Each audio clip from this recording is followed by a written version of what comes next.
Now look, as you guys probably don't know, I went to NMSU, New Mexico State University with Tanner. That's how we met. Can't talk about that on this channel. It was a fun time. But Tanner, how did you get started, man? How'd you get started in the vape shops? Where'd you get started first? And then like how did you get started with the vape shops? Yeah, man. So I graduated with you, and I just knew I was like, this isn't Las Cruces isn't where I want to stay. So I was like, I'm gonna branch off.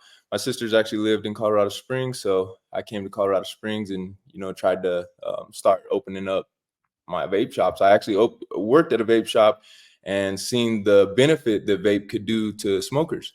And so I was like, man, this is awesome. I felt like it was the future. And so then I tried to get investment. I couldn't get investment. So then I realized, hey, I got a degree. I need to get a salary job.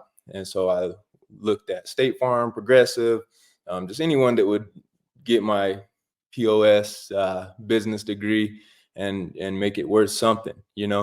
And so nobody would hire me. I either couldn't type fast enough or would get to the second interview and then wouldn't get hired. So my dad actually ended up having a job for me on a ranch that he managed. And I was just like, piss on it, man. I got a baby coming.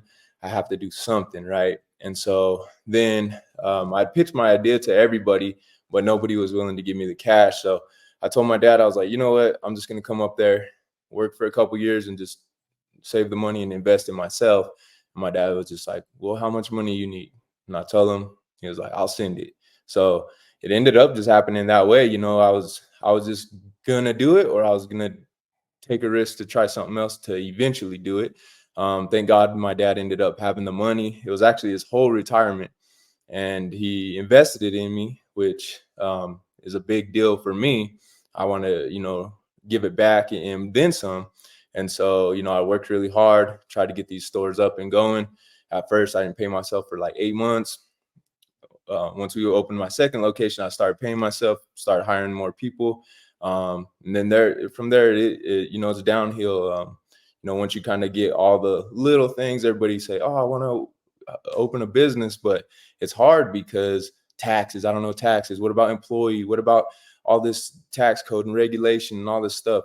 And it is. I'm not gonna lie to you and say it's not. It is. But once you start stepping through those things, you deal with one or two things a day, and just keep stepping down your day. And eventually in 9 years, you have an empire ready to roll.